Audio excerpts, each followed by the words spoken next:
and Batman together. Holy popcorn! Holy schizophrenia! Holy fruit salad! Holy shrinkage! We're just saying. Holy pressure cooker! 570 Holy rising hemlock! WNAX. And good afternoon. Welcome back to your afternoon 5-State Farm Report. Danielle Drotzman, your host here for 570 WNAX. Thanks for tuning in here on this Tuesday, and we're glad to have you with us. Well, we're also glad to have with us here today. We have a special guest, Shane Odegaard. He is a board member and a past president of the South Dakota Pork Producers Council. So we're excited to welcome him on today. So Shane, thank you for joining us. And how are you today? Oh, doing pretty well. It's kind of warm, but it's typical July weather in South Dakota, I guess. Hopefully we can avoid any nasty storms. I just saw the storm chasers in DeSmit, so that's not a good sign probably. No.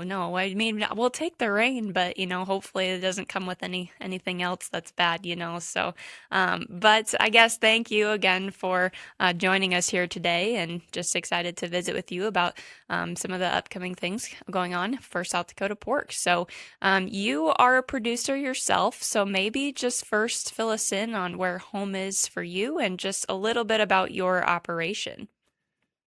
Yeah, my brothers and I run a family farm up here at Lake Preston, Odegaard Family Farms.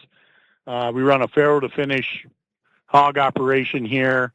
Then we're well diversified. We have a few cows, calf operation, and row crops. And so up here based at Lake Preston, and we finish all our pigs and they go to Smithfield. Gotcha. So I guess so far for you and your fellow producers, I mean, has the summer kind of been going well, or maybe just kind of give us a brief overview of, the South Dakota pork industry at the moment? Yeah, it's been the 26 has been off to a pretty good start for the pork industry. Yeah, the last month, 6 weeks, the markets have kind of stalled out and taken a little bit of a downturn here. But overall, things are going really well.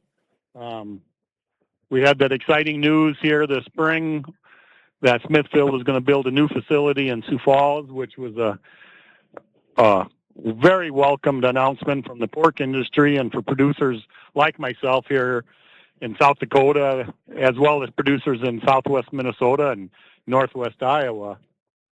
For sure. Yeah, that's definitely some great news. And that's kind of what we're going to, visit on a little bit here today, is that relocation of the Smithfield's food plant in Sioux Falls. So maybe just kind of fill us in on some of those specific details about that announcement and that relocation. Yeah, so I can't remember right off the top of my head here the exact date when they made the press release and the announcement that they were going to be building a new plant there. Northwest part of Sioux Falls there in the industrial park area. We've been marketing our hogs to Smithfield, started back probably in the early 90s, mid 90s, after the closure of the plant, Dakota pork plant in Huron. And in that facility in Sioux Falls, most people know was initially first construction was 1909.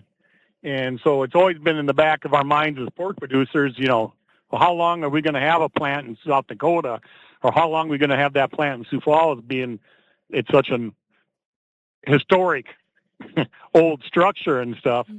And when they made the announcement that they were going to build a new plant, state of the art, that was a very exciting day for myself and other fellow hog producers in South Dakota and this area of South Dakota, southwest Minnesota, northwest Iowa. I mean, that's having the facility, that proximity to our farm, being just an hour and a half down the road, is huge, as far as transportation goes.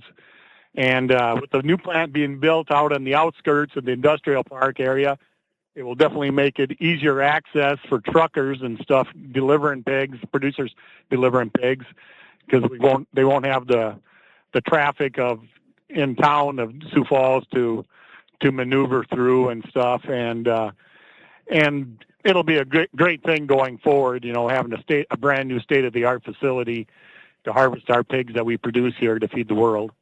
Absolutely. And yeah, like you said, just it's going to be really accessible, for, you guys and all surrounding states as well. So, I mean, this will have to have a big impact on just the economy and the industry in South Dakota and, also just surrounding states as well and its producers too. Yeah, I don't, like I said, it was, they made the announcement and, it's going to be one of the largest economic development investments in the state, quite a while.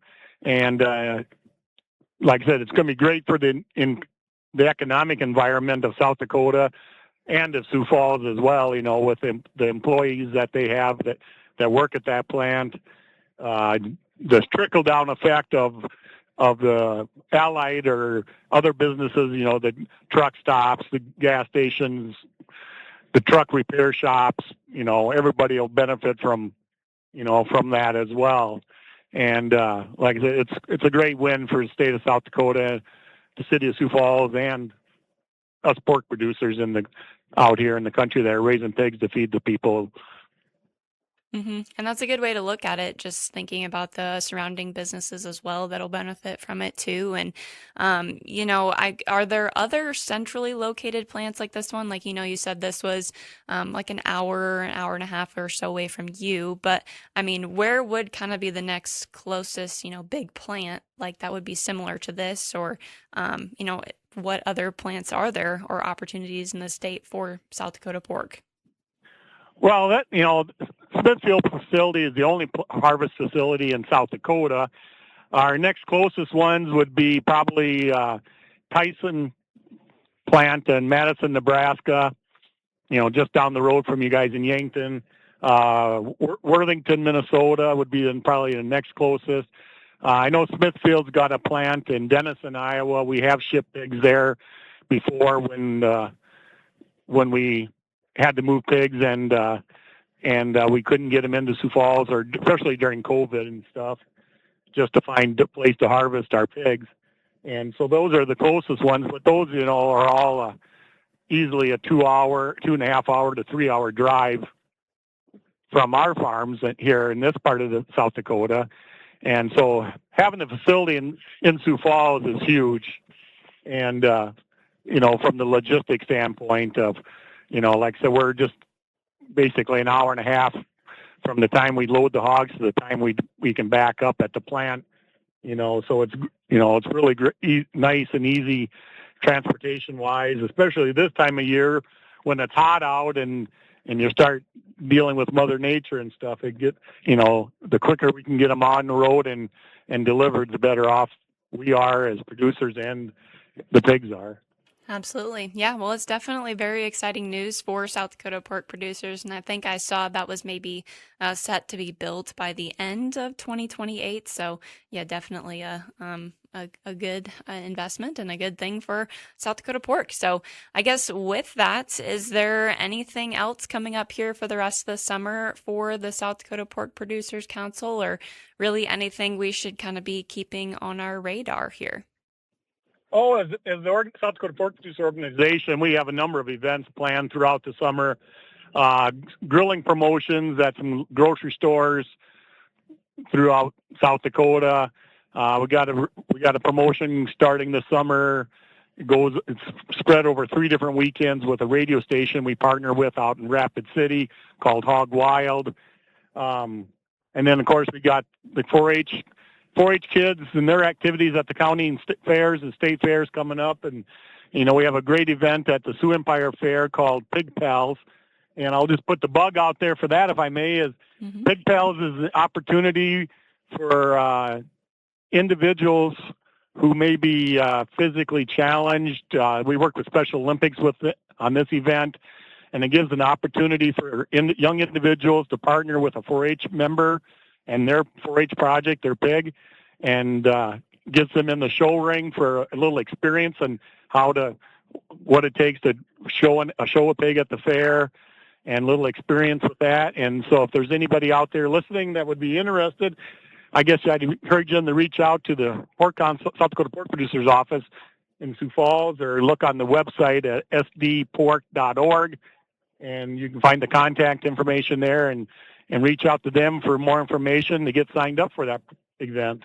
Perfect. That sounds like a great opportunity and a great program there for our youth for sure. So I guess, Shane, we're kind of coming up to the end of our time here. So did I miss anything or anything you want to wrap up on, or just a message to leave the listeners with? Well, I'd say enjoy your summer. Get those grills out. Put some delicious pork on the grill. If it's pork loin, pork chops, whatever it may be, and eat more pork and enjoy your summer and stay cool. Absolutely. Very well said. All right, Shane, as always, thank you for joining us here today, and you have a great rest of your day. So thanks for joining us. You bet. Thank you, Danielle, for the opportunity. Yep, absolutely. All right. Again, that's Shane Odegaard. He is a board member and a past president of the South Dakota Pork Producers Council. So with that, we'll take a quick break here. We'll take a look at some weather, and then we will take a look at your markets here at the bottom of the hour. So stay tuned to 570 WNAX. Don't forget to check us out on socials. Man, you just go on there and point and click, get in there, talk about www.wcom. Facebook, X.